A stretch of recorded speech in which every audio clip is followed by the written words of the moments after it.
Hello, ladies and gentlemen. My name is Tim, and welcome to Tim Talks, the show that's only partially a show, but really is just an excuse for me to talk to my very talented friends. And speaking of talented friends, I have another one here with me today. He is the creator of the delightful card-based dungeon crawler Guild of Dungeoneering, Colm Larkin. Welcome, sir. Hello. Thanks for Did I having say me. that right, Colm? Yeah, absolutely right. It can be a bit awkward, but yeah. Yeah. Most people aren't used to seeing those two letters without any sort of vowel in the middle of them. And so, I mean, I imagine that's a traditional Irish name, being a Right? traditional Irish boy. Yeah. I'm very Good. used to international pronunciation of my name, so yeah, I wouldn't have blinked if you had said Colm. Fair enough, Yeah. yeah. And so for those who may be familiar with what you've done so far, give us a little bit of a Reader's Digest version. So my first commercial game came out last year. It's Guild of Dungeoneering. Came out July last year, and just last week we released it for phones as well. So it's out on phones and tablets. Yeah, So a nice, excellent mobile release. Yeah. I haven't had the chance to play it myself yet. I've had a couple friends who have downloaded the mobile port, and they've said it's just like the PC game, which I mean, really, that's kind of the best compliment you can hope for, right? Yeah, it really is. And you know, you've played a good bit on your channel, Guild of Dungeoneering. You can see how it would work on mobile. You know, you play for short sessions. Sometimes you win, sometimes you lose, and you kind of slowly make progress over time. So yeah, I think it's a mostly sometimes situation. We seem to have a lot more deaths than victories, but I mean, you know, that's part and parcel of the fun. Yeah. And I've really enjoyed playing it the way that I have with my chat. And it adds this extra level of interactivity to a game that otherwise would be fun for just me, you know? it's a nice side effect that it's wasn't by design. So now I will like absolutely think very carefully about like streaming when I'm thinking about game design. But just a happy coincidence that the style of game we made just works really well for streaming. You know, Right. you can stop, chat. There's no timers. It's not multiplayer. You know, it's all Right. single player, slow paced, and bad We things. kind bad of things jumped happen. like 4 or 5 topics in to get here. To be quite honest with you, it would take a lot of setup to get to the point where we're talking about the format for the future. But I kind of did want to jump into this part of the conversation. When you were developing the game, what was the mindset that you had as far as how people were going to enjoy this thing? I guess very early on, I was kind of going with the mantra, which is try and make something you might enjoy, so that I might enjoy myself. But I kind of lost that at a certain point. So for a long time, when the game was in development, it wasn't that fun yet. But I knew the idea was really good, and even just the concept. So I used to have a playable version of the game on my website, just embedded in a web page, so I could just share the link. People could try it out, and I'd Right. update it every few weeks, and just ask for people's feedback. But I knew all along that the idea people loved, and the art style, which we had locked in really early, people loved. But the basic gameplay was not fun for a very long time. It was actually only pretty close to release that we really got that going. What was different about it? So there was no battle system. So Really? yeah, for a long time it was all automated, like a stats-based thing. So you had your hero and the monsters had stats, and they would just fight and die. And if you think about it, that's probably the best part of the game now, and certainly the part where you have the most control. Right. And it feeds so well into the other system, which was there from the beginning, which is that you're trying to equip your hero. So then what's funny, did you opt for like any early access program type stuff, or did you just go straight from the beta, if you will, that was on your website? So it was kind of feedback you like got from an that. open development process where I Right. had a thread on TIG Source, which is a great website for up and coming indie games. A lot of people do that where they just kind of share progress. I was also sharing essentially the latest build, and I would also bring it to a lot of meetups here in Ireland, and watch people play and get feedback that way. So from the very beginning, just always essentially getting people to play even my really rough version of the game gave me some good ideas about what was working and what wasn't. Right. And so you were saying that the art style clicked immediately. Who was the responsible for that particular brainchild? Because I admit, like, It's the art amazing. style was something that is absolutely very eye-catching, and it hasn't been done in quite a while. That pen and paper, hand-drawn style. Yeah, and it So works. whose brainchild was Works that? so well with all the other conceits in the game. Yeah, Fred Mangan is the artist, and he's a old friend of mine. And early on, I was just kind of doing this as a kind of like game jam project that I was taking just a little bit further. At the time I pitched him, I said I'll just spend about 3 months on this. spent about a year and a half beyond that. So just straight away, he produced that style, that look, and it's just amazing. So interesting. You know, it's neat when you bring on another brain that kind of understands exactly what's trying to be done here, and somehow they just zero in on something that maybe you weren't even keying in on. That just kind of creates this central crux to the game, because that whole pen and paper idea permeates throughout every portion of the game, from the art style to the music to the way the game plays. Yeah, and even the disposableness of your heroes, they are just little paper tokens. It's kind of like a ain't that the fucking truth? Yeah, so I really like that side of Guild of Dungeoneering, the way everything reinforces itself. So another thing is, technically speaking, we don't have animations. So the game still feels quite like a lot of things happen, but there's no traditional animation. There's no characters, moving their arms and legs, which is art-wise very expensive to produce. It takes a long time. We don't need that, but you kind of accept that because they're like little paper tokens moving. Yeah, they're little paper trinkets, and they just kind of wiggle function back and forth. That's really all you need. Yeah. So again, that just kind of, it's a nice self-reinforcement of the kind of theme we went for, which is like fake board game. And then it makes development incredibly easy, especially when you start being able to get to DLC like the Pirate Cove, and you add in elements that would otherwise create the spaghetti code of awfulness. But because you've purposefully made this route easy for yourself, plugging in new people, plugging in new items. And even like, the paper doll effect of, you equip a scimitar and your little guy now is holding the scimitar, which is lovely. Yeah. If we had a fully animated character, if it was a 3D world, none of that would be possible because... Oh, absolutely. You can't do, 8 different cardinal directions if you're thinking like an isometric RPG. And some of them do. You can see the equipment change. Incredibly expensive and difficult to do. I've been watching, there's a guy who's working on a mod for Starcraft. He does a cartoon show based off the Starcraft games, and he's taking that cartoon style that he has and making a mod for Starcraft. And you see exactly what you're talking about there. Yeah, where he's taking character, he's like, cool, this looks great. And then when he digs into the code, he's like, oh crap, I need it in like all these different directions for for every anime, like that little guy. For every frame of every animation, and it just...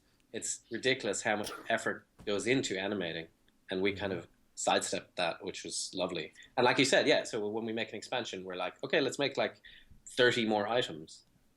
If each item involved going back and creating animations for every character, it'd be impossible. Yeah. So that is lucky. So I mean, was that on accident? Was that just a happy coincidence of the style that you chose? It was a limitation. We were like, it was just at the time 2 people in our free time, and we didn't have any other options. So we're like, well, what if they're just little paper tokens? So it just kind of worked out well. So then, are you a coder yourself? I mean, yes, you would have had a couple. And my background's programming and gotcha. Essentially game design were the 2 main sides of Guild of Dungeoneering that I took on. And then another important part that people forget sometimes is marketing. So kind of like the promotion of it. So I did those. But then over time, the team grew. So at the time we released the game, there were 5 people working on it. Right. So I kind of ended up finding people to do almost all my jobs, which was cool. So I kind of became like the producer. Right. And so now you can take that role where you step back and are the face of this product that you have now made, which is amazing.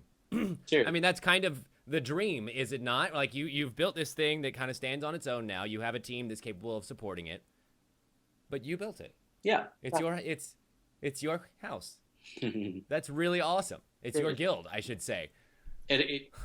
One wonderful thing is that when you find yourself working with great people, is, you mentioned this already, but first they come up with ideas you never would have thought of, right? Which is great. And secondly, they just do amazing work, and that's the best feeling when you're working with people that just blow you away with cool things they make. And speaking of cool things that blow you away, so who was the musician behind the wonderful music that you hear in the game, and also that lovely bardic voice that makes fun of you the entire fucking time? So Steve Cregan is our composer, and I know him from the Irish game development community. And I basically pitched him really badly. Basically said, so I had a really good idea for art styles, and myself and Fred worked out the art pretty quickly, and I was really confident about it. I don't have that critical feeling around music. So I couldn't give good direction to Steve when we needed music. I was like, something cool and memorable. I was just looking at other indie games. I was like, something that we could use as background music in the game, but also become like a soundtrack, because I see everyone else doing that. A soundtrack you might listen to because it's so cool. Right. But I didn't give any more direction than that. So that's like, just make it amazing. You know, that's the worst thing you can hear if you're an artist and you need to produce. Yeah, if you're someone who's constraints. So you need some sort of seed to feed off of, and make it amazing isn't quite good. So if, like, for example, you're making the music for Hotline Miami, you go, well, our vibe is this. So like, imagine it's like some sort of frenetic Miami Vice soundscape. Like, I presume they said something like that, and that's how they got their amazing soundtrack. So I didn't have that in my head, and I wasn't able to produce it. So I gave Steve a very difficult job. Right. So first of all, the soundtrack he produced is amazing. But secondly, he came back and he so we had this discussion, which was apart from the soundtrack, I also wanted really cool title screen music. And my reason for that was Papers, Please. So when you that Papers, Please, and the thing that just says Papers, Please comes in like this to like this crazy marching music. Dun, dun, dun. It's great. It's amazing. So that was my challenge. I was like, what if we had title music that was that good? And I thought maybe Monty Python-esque singing, like kind of mock singing, like pretending, like we kind of went back and forth on this and kind of were saying, what if it was in a tavern in the guild, and that was setting it up. Right. And so all of a sudden you build this aesthetic the vocabulary that you need to give to your musician to actually make the awesome tavern music that ends up being in the game. A lot of this was from Steve. And what he did then was, while he was recording and writing lyrics for this theme, the kind of title music, he started working with a few Irish musicians to help, actually sing the song and to play instruments for that title music. And he had this amazing idea with one of the singers, which was to record, like to use that bard in the game. So we had this idea there'd be a singer for the title screen music, and Steve had the idea, which was, what if, we use him throughout the game to kind of narrate a bit. And he didn't just pitch that to me. He recorded some that are in the game now. He recorded a few of the things that happen when you die. So those little ones. And I was blown away by them, but I just put them in the build straight away, and I was like, this is amazing. So basically, Steve came up with that idea, and it's just wonderful. Yeah, it's really cool. If that goes back and speaks to that idea we were talking about of surrounding yourself with people who are smarter than you are, and all of a sudden they help lift you up further than you could have ever been before. So that was way beyond what I was hoping for from a soundtrack, and it elevates the game to a new level. It really does. I mean, between the bard really kind of marking big occasions, whenever you hear that bardic tone, you're like, okay, something big just happened. Like whether you died, whether you were victorious, you got a new character, you got a new boss that you defeated, whatever the case may be. You just did something really big, and here's your reward, a new song that you may or may not enjoy because it may be at your expense. Good job getting people killed. And that kind of continues to build the aesthetic that we were talking about earlier, the entire tavern aspect, the entire pen and paper aspect, because it all sounds very human. Yeah. And it feeds in well. And it's funny, it lets us tell a story. So, the bard mocking you for being bad, that lets us cast you as this, like, kind of failure of a DM, Right. God, you know what? I didn't even think about that. You're totally right. And the storyline is exactly that. Yeah. Oh my God. So like that's lovely as well. So as we were writing stuff, I was like, no, the tone should be really cynical, Now I didn't write it was all Steve, but like, giving feedback on the kind of things he was producing. Oh my God, that's so neat. I love that kind of stuff. When you just kind of You may not even be able to put it into words, but there's this feeling that everything is tied together nice and neat with a nice little bow, that people actually thought every step of this process through. It takes what would otherwise be a decent game and elevates it into something really great, something really memorable, like you were talking about with the intro sequence to Papers, Please. Opening up this game and having the bard start immediately sets a tone for the rest of the entire playthrough. And you don't find that very often, I guess is what I'm getting at. So it's nice to hear that was in fact the intention. Yeah, and also that we stumbled into it. That wasn't in the initial design. Right. We had to work with. How long was the development cycle, if I may ask? I started in my free time in around October 2014, and then by that following April, about 6 months later, I had enough, I don't know, belief in the project that I knew it was going to take a lot longer than I thought, and also that it was worth pushing for this particular game. So I gave up my job then and went full time. Oh, really? Then towards the end of that year, I signed a deal with Versus Evil, the publisher, and got a little bit of money there, and I was able to hire 2 more people. So Fred and Steve, that's the artist and the musician, were working basically on profit share deals, so they weren't getting paid at all. They were going to get paid now, but they weren't getting paid then. Yeah, it was sort of belief in the project to get paid retroactively. I was basically able to pay a programmer and a game designer a small amount of money for the 6 months. So this would be then the start of 2015. We're all full time for about 6-7 months until the game came out. So about a year and a half all told, but in kind of different stages where it was like 2 people part time, 1 person full time, then like by the very end for the last 6 months, 5 people full time. That's crazy pants. And so we've talked about 3 of the people that have been on the team, yourself included. Who are the other 2? The designer and the developer? So Owen Canavan is a programmer. He is amazing and kind of does everything now, programming wise. I only touch in and do it, even though my background is a programmer. And Ollie Garland was the game designer, and all credit to him for coming up with the battle system. Really? Yep. Yeah, that's right. We were talking about how that wasn't in the game beforehand. Let's talk a little bit about how that got put in there. So it was January 2015. The game came out in July 2015, so we're 6 months before release. And we just signed a deal with the publisher, and we flew out in January to PAX South, our first big show. So that was part of the deal with going with the publisher. I was there. Well, you probably... I was at PAX South 2015. Well, if you're at PAX South 2015, we had an amazing position.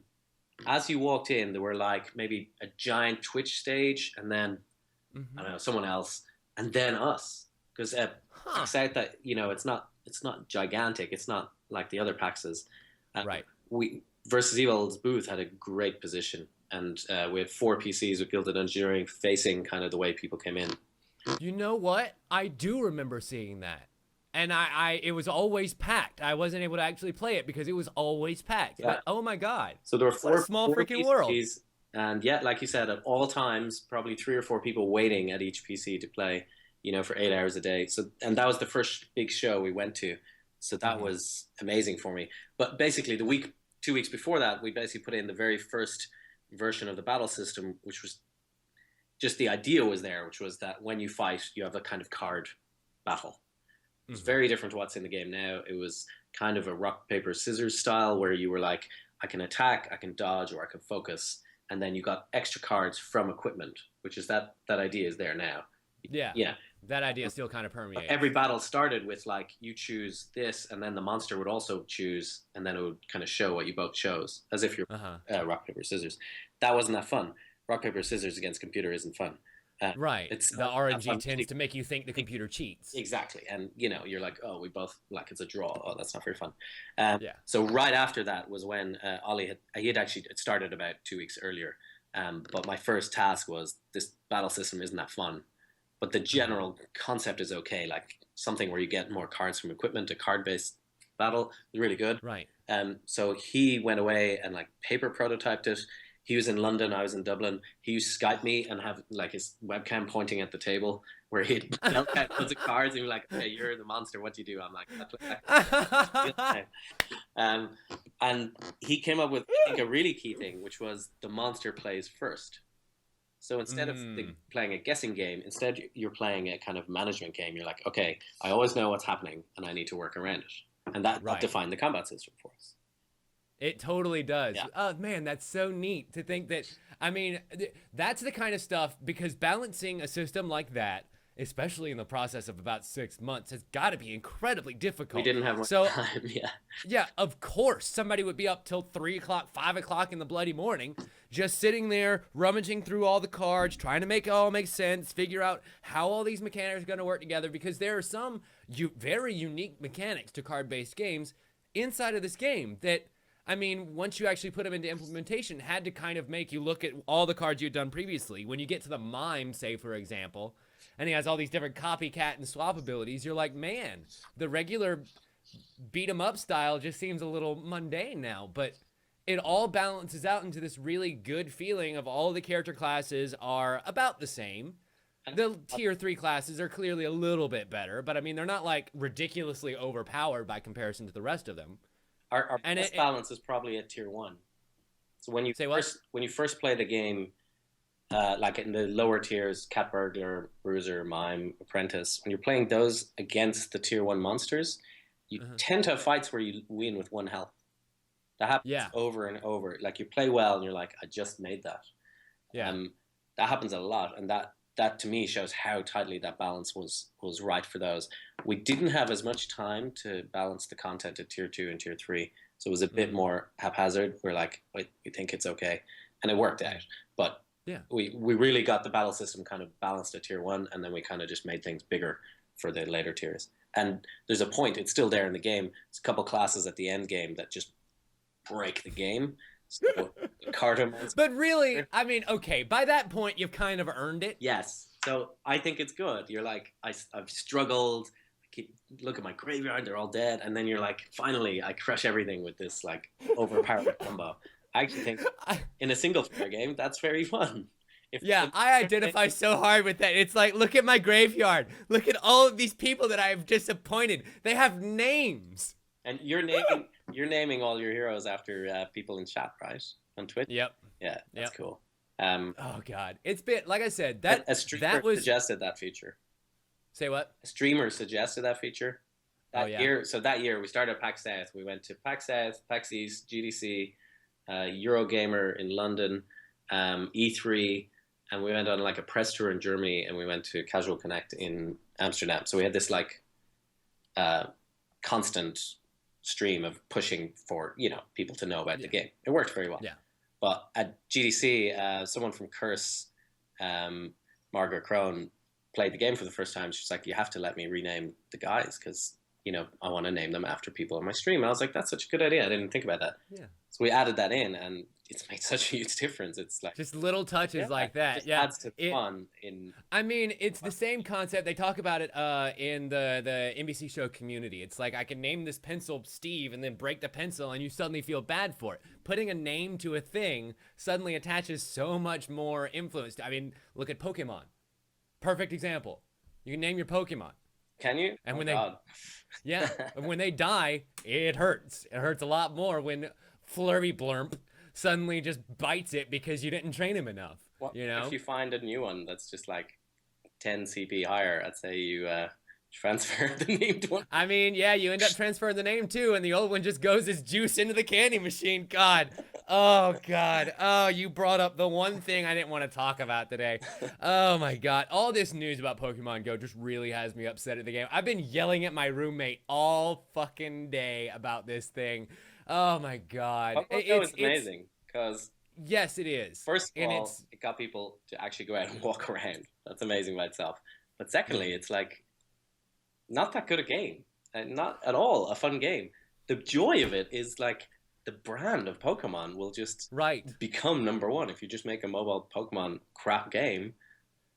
And so it's amazing to me that Niantic has been able to take something that really shouldn't have worked and has made it work, and is now turning around and kind of shooting themselves at the foot, getting egg on their face, and being in the Emperor's New Clothes all at the same time. Like, they're completely exposed for not being able to do what they need to do.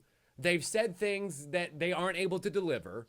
And also, they're rooting out some of these third-party programs that are trying to make up some of the functionality that they've lost. And it's just like, you are doing all three of the things that you should never do if you want to keep your successful product successful. And it hurts my soul because I want to love it so bad. They'll be okay, though. Yeah. Hopefully so. But anyway, getting back to the topic at hand. So how have you guys kind of stayed on top of the game now that the game has come out? You've put out a piece of DLC, Pirates Cove. Yeah. And that added on a little bit of longevity to the life of it. The game came out, and I must say, did really quite well for us. And that meant I could hire people full time, could pay the artist and the musician, who were on profit share, And it's now over a year, and then we hired an extra person to help with the mobile port, and that's all thanks to basically strong sales on PC.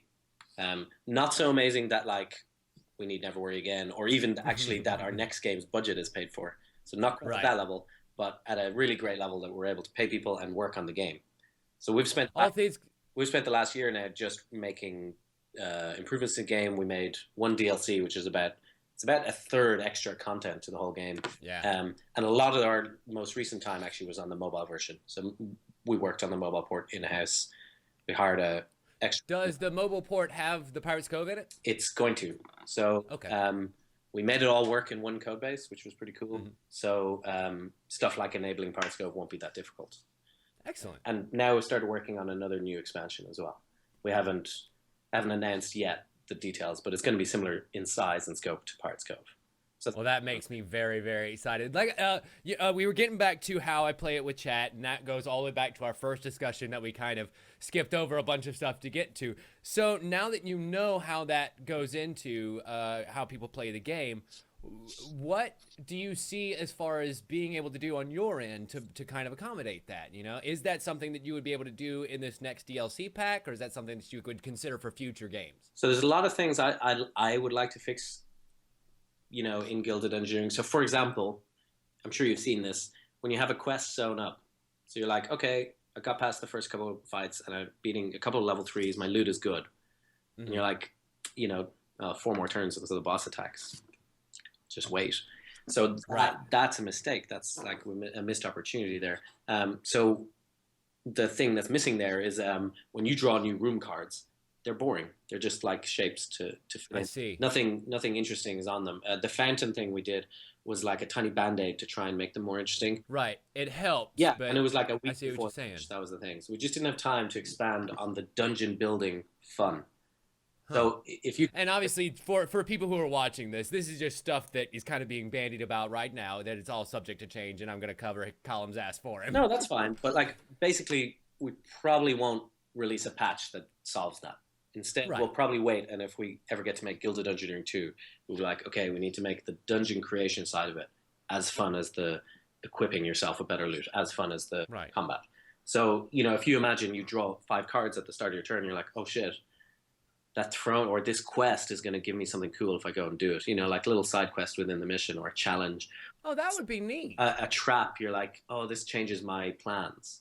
Right. That would mean I can. Those 4 turns, which would normally be dead weight, are an opportunity to kind of go, the boss is coming in 4 turns, but I think I can just fit in this like little rescue mission and unlock something cool for the guild rather than just for that one-off, you know. Then just wait for those 4 turns to pass. Yeah. Interesting. Yeah, that could be super cool. So that's just kind of one facet of the gameplay that we didn't go deep enough in, which is creating the dungeon itself. And it should interact with your hero more. It should interact with the monsters you place more. So that's definitely a thing we'll be going back to, but probably not until a sequel, I think. Fair enough. Well, hopefully that does come out in the works, because my God, oh my, it's always awesome to see a game like I think Portal is a good example, where you have a core game that was really great and deserves to be expanded upon, and then the developers learn a bunch of good information that they can then use to create the second game and make it far and away surpass the first. I was so impressed by Portal 2. And for a long time, I didn't play it because I was like, Portal's too good. I don't want to. Right. Yeah, I was exactly what you said. It was just so much better. And I was really impressed by it. And so hopefully that will continue to be the case for Guild of Dungeoneering too. Because we certainly, by releasing the game, we certainly learned a lot, you know. I bet. Yeah. What has been some of the reaction that you've gotten, if I can ask for any specifics? Yeah, Guild is a bit of a love-hate game. Uh-huh. So yeah, just by nature of getting people killed? Yeah, but it's kind of polarizing. So, you know, a lot of people look at it and go, that looks fun, and buy it, and then rage out at us in the Steam reviews. You know, they're just like, it's completely RNG based. You know, it's totally random whether you win or lose. You know, that just is interesting. Yeah, but it's like saying poker is random or saying Hearthstone is random. Right. It's random, but there is a skill level where you see the same people get are amazing at the game. You're like, if it was truly random, that wouldn't be happening. Right. There is enough skill there. Yeah, you can you are in control, and yes, you can get screwed over by bad draw of cards, but you should always be managing around that. Have you played, there's a similar game to yours, but a completely different art style, Hand of Fate? Yes, yeah. Yeah. That game, more so than any other, kind of is death by RNG gods, you know? And so, as someone who completely understands getting screwed over by the heart of the cards, Guild of Dungeoneering seems way more fair. Not gonna lie to you, way more fair. So reactions go from like, we love it, you know, most people love the music, love the art style, and that's great. But the actual gameplay, people, you know, and also there's like stuff I totally agree with, like, oh, it gets very repetitive. I'm like, okay, yeah, we could stand to have different ways of playing as you progress. Right. You know, so that there's stuff that you just get by releasing the game, but isn't worth going back and like essentially recreating the game. That's kind of non-viable. Yeah. So, you know, you kind of take that on board and you're like, I understand and agree with you, but it is what it is. So now Gambrinus has 5 people full-time. Yeah, it's kind of a mix of full-time contractor and kind of almost like partners, like, you know, like Fred and Steve, who were, you know, had this profit share deal from early on. So they're more like, I think of them as like partners. Right. So it's Almost kind of co-founders kind of thing. Kind of like a mix. That's awesome. And so you're working on hopefully Guild of Dungeoneering 2, also this mobile port and maybe some DLC. Yeah, what else is in the future for you guys? Too. Yeah. I hope to in time. That would be cool. Probably before that, we might try a different game. No idea yet what. My plan had been to go back and do some game jams, maybe as a company. I think that would be really cool. If our team tried to make a few things, like spend 2 weeks times 4 weeks. So that's been a couple of times that you mentioned the game jam, and funnily enough, on your website there are a couple of almost mocking games or fake games or false games that you've made at other game jams. You seem to have a knack for that. Guild of Dungeoneering started as a game jam game. It's on the website. Really rough. So I basically started taking part in one game a month, where you try and finish something each month, and that really helped me become more productive. But generally speaking, I was making games that I just did in one weekend. So they're very. There was one that I saw, Futile RPG. I really like that. Yes. So that is a joke game. It pretends it's a big RPG, but first you need to create your character, like total D&D style character, or kind of Baldur's Gate character creation, where it goes very deep. It's like, oh, you've chosen a half-halfling. What kind of half-halfling are you? And you're like, oh, I'm a subterranean half-halfling. It's like, cool, okay. And like, it's actually a joke where it just keeps asking you never-ending questions in character creation, and occasionally randomly throws up a conflict. It's like, oh, sorry, a subterranean half-halfling can't actually be a cleric of the like light god. And it really annoyingly rolls you back to the further back one and goes, pick again. And it's all animated like really slowly. It's like, oh, that's funny as hell. It was totally a joke game, and eventually there's always a button there saying skip character creation. If you hit that, it says game over. You completed 23%. So it was just a total joke. So then you like games that kind of play with player expectation. Yeah, I do like joke games. I made a kind of fake Tamagotchi that no matter how well you treated your pet, they eventually became suicidal. So again, yeah, that's horrifying and it's great. Horrible. I love stuff like that, and that has been to have a little twist. You know, when your gameplay is so shallow, sometimes you need a hook like that instead.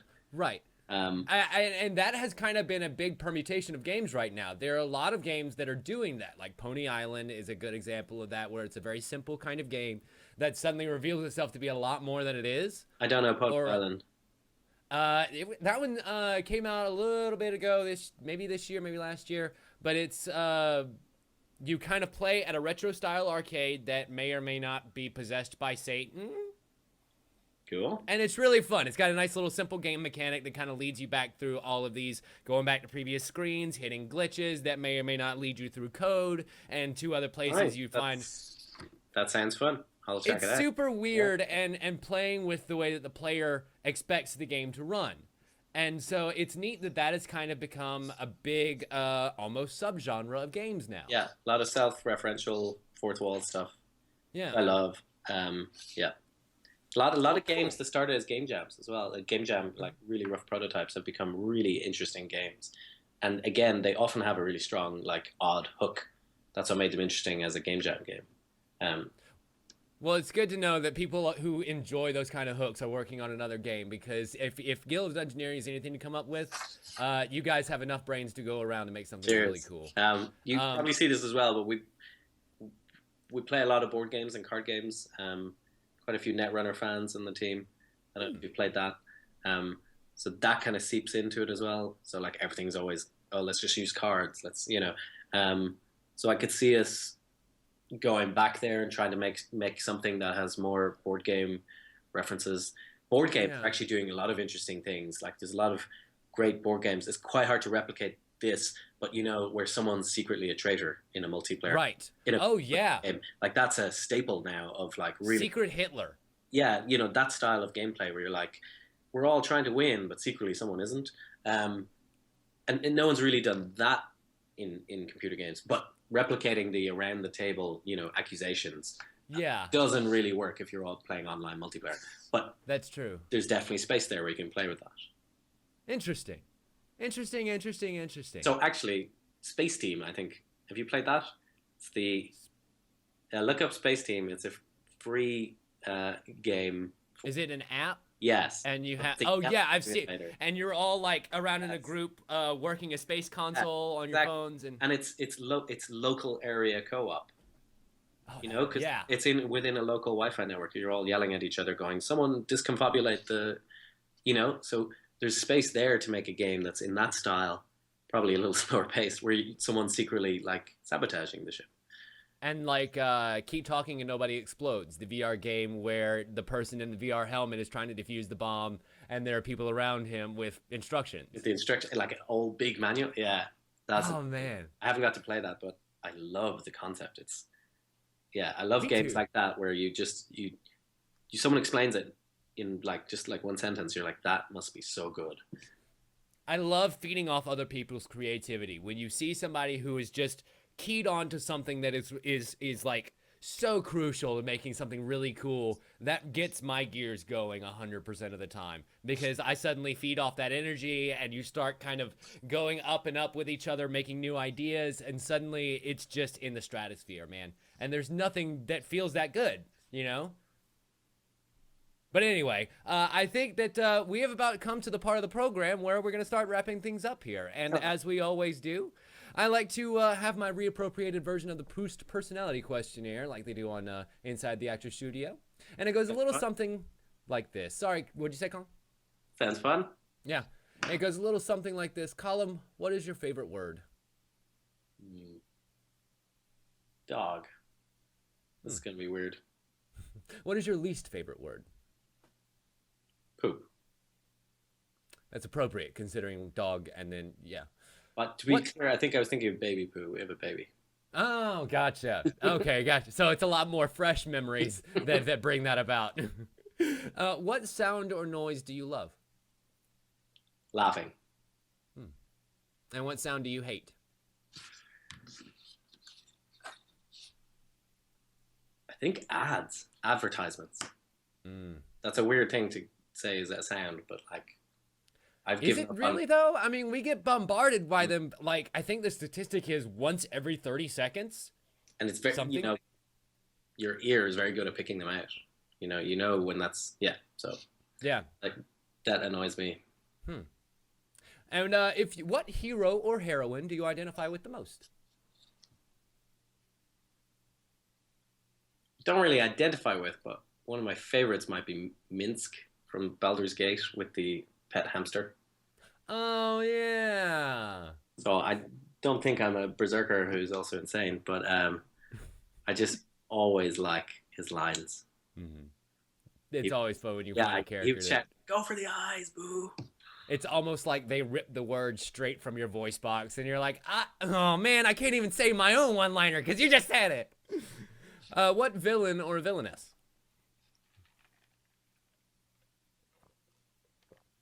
I watched the new Jessica Jones, and the villain in Jessica Jones was super creepy. Yeah. Look, David Tennant. Weird. David Tennant is great in almost every role that he can play. The one thing that I've not really seen him do a lot of is villain work. And so seeing him as Kilgrave was amazing. Yeah, and I'm not a huge comic fan, so hadn't read the comics, but I had heard about the character and knew about that whole story and how weird it was, and that's part of what drew me to watching the TV show. It was really good. Right. I will say this: if you do go read the comic, you can find out what happens to Kilgrave, the character, and it's really interesting. I wonder if they're actually going to do that for season 2 of Jessica Jones, because the show is going to keep going on all the way into the Defenders. And God, why? How is it that Marvel is able to build a house that DC looks at and goes, man, how do they just keep stacking it higher? But maybe they'll catch up one damn day. Anyway, what would be your superpower if you could have one? Ooh, turning back time would be nice. It's never enough time to do anything. What would be your super weakness? Beers, I think. Now the name of the company makes sense. It's a kind of made up name, but at the time when I picked it, which was actually 8 years ago now when I picked the name, yes, it was like in an Urban Dictionary, it was like to be full of beer. I was like, I've heard it a couple of times, but it's one of those words that you have to go and look it up afterwards, and then you see the Urban Dictionary, and you're like, son of a bitch. Okay, I'll put that in my lexicon. Why not? You know, it's not in a real dictionary. Right. So what turns you on creatively? What gets your wheels turning? Definitely seeing people react to what you've made. So I think this is where doing those one game a month things was that very quickly I was sharing something. So like we talked about the game where you're always making this never ending character for like an RPG. I put that, shared that on Reddit on like the D&D subreddit. Right. A lot of people who love D&D, and like the reactions were amazing. So the very first reaction was like full of swear words. So angry. And like after that, there was all the mix of people. Yeah, after people got the joke. Yeah, they were like, "Oh, I get it. That's kind of funny." Some other people were like, "Okay, it's funny, but there's no game there." And I was like, "Yeah, it's just a joke." Yeah, that's the joke. There's no. The whole game was like, you know, every time you went through a step, there was just a chance that it would roll you back. And one of the comments was like, "I didn't realize there was like a joke in this until I came back here." So he had read the thing, went to play the game, completed it without it ever rolling him back, which was like a 1 in 10,000 chance, say. And then he went back to comment and he read everyone else's comments and he was like, "Oh, I just like completed it." And I was wondering, is that the game? That's weird. There was no joke for him. That's funny as hell. Yeah. Oh my God. But it's crazy how that can work, because once you put it on that matter of scale, the numbers are eventually going to play out as they do. And you're going to have the outliers, the one who gets set back every chance that he gets. Yes, and the one who never gets set back at all. So that feeling of immediately just getting people critiquing your work or enjoying it or hating it, that is really powerful. That's a reason to not get stuck into a project for 8 years. Make something smaller, even show it off earlier. It gets you that same feeling, gets you going back to make things. So then what turns you off?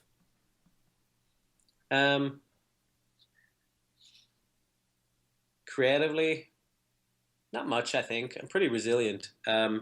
Something that surprised me actually was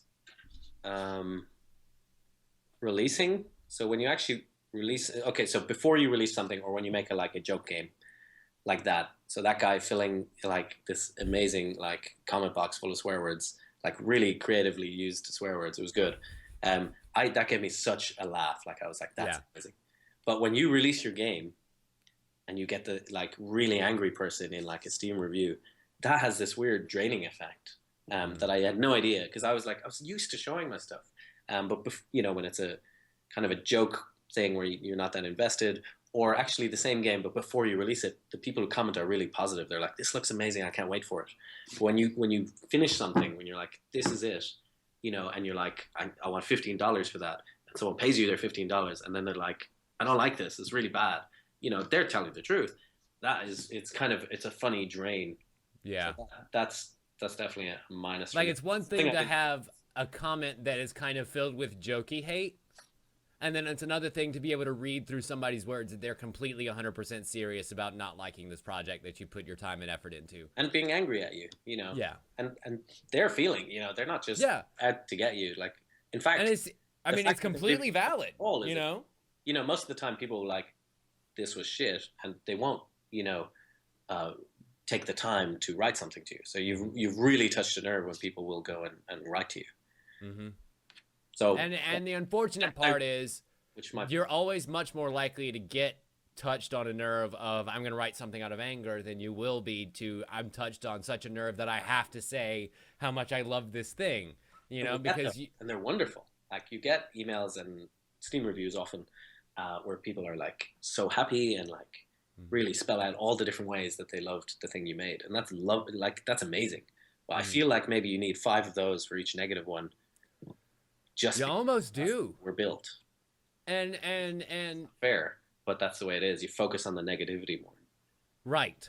Because I guess maybe that's part of the human condition where we're always striving to improve, you know? And so whenever, and our desire to be liked and our need to do well, but whatever that comes from, you're right. That does create a massive, massive pride drain and productivity drain by extension, you know? Yeah, it was a funny one. It was kind of like a bit of a energy drain, quite subtle.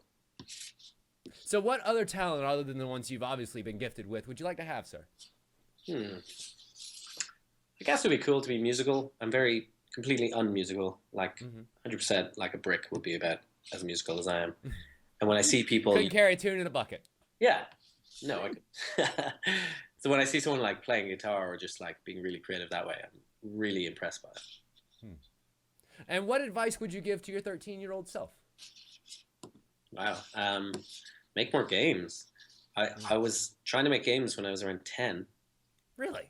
Yeah, we had a ZX Spectrum, and by its very nature, a ZX Spectrum, much like a Commodore 64 was around similar time, they had BASIC built into them, like a programming language. Right. And so we bought books, and like actually in computer game magazines at the time, they would have like whole pages of like code. And if you retyped it into your Spectrum, you had a game. Almost like they used to do with the TI-83 calculators, where you could literally just type in the pages and pages of code, and suddenly you're playing Pokemon. Yeah.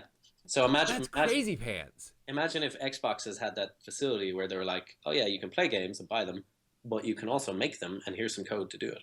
So it fosters creativity. So I was doing that back then because that's what you did, and then there was a long gap where I didn't.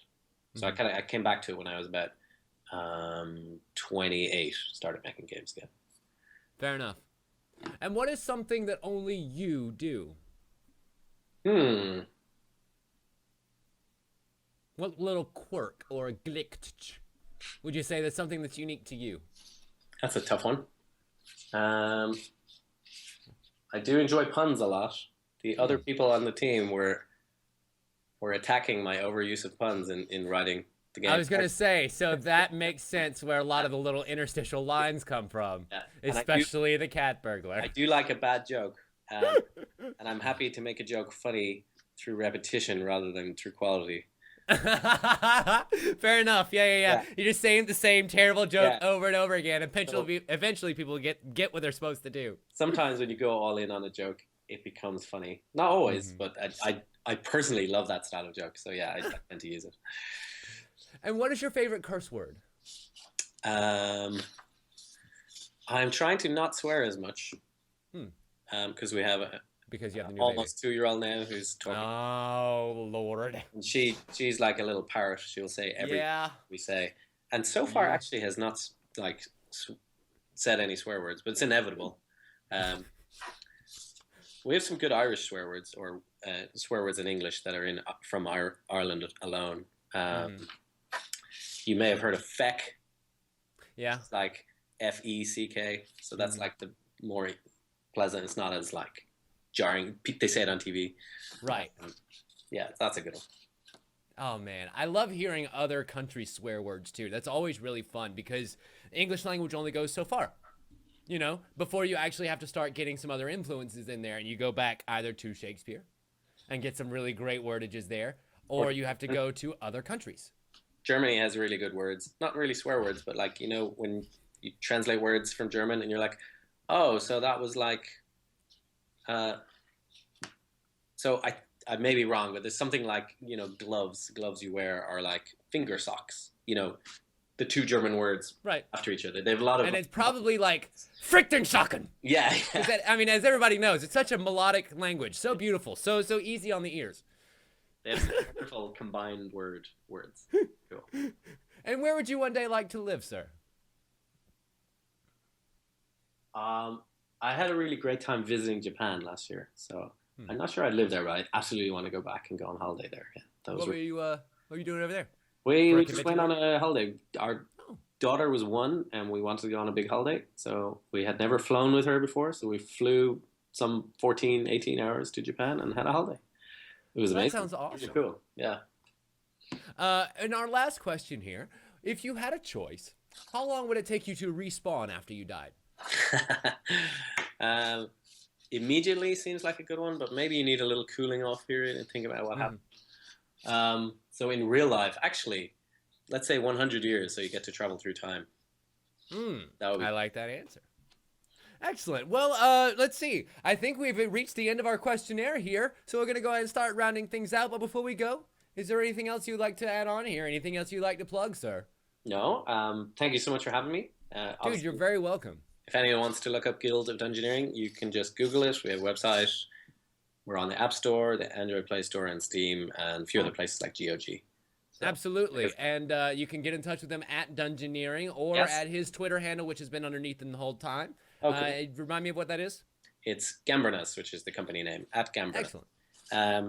And if you look up my website, you can email me as well. I'm always happy to advise other game developers if you have questions, looking for help or suggestions, or looking for a publisher and you want to know what I thought of Versus Evil. They're really good. Absolutely. Yeah, no, I love that kind of stuff.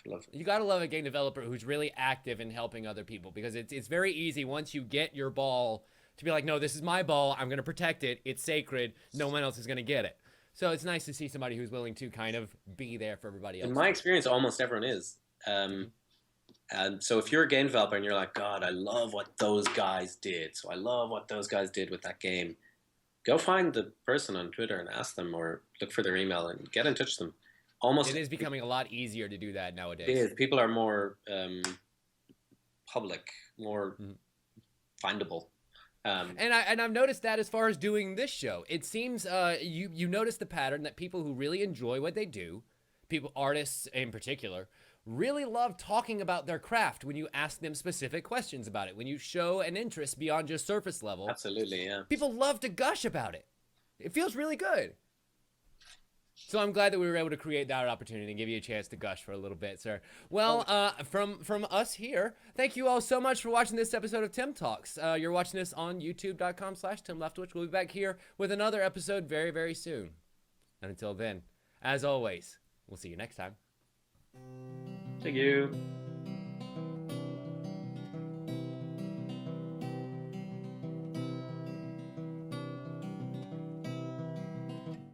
And that's it. That's pretty much it. That was really good. Yeah. I like doing that show because it's a nice, relaxing conversation. You know, we come in, start the Skype call. There's not a whole lot of chance for people to put up their guard and be, in interview mode. You just start the ruddy show, have your conversation, and you get out. No muss, no fuss. And if you're talking to people like myself, there's no PR team, there's no prepping, there's no embargoes, there's no, generally speaking, nothing you can't talk about. That's the lovely thing of making something small by yourself. You don't have to play quite by the rules of the big boys, who are like, no, we have our message.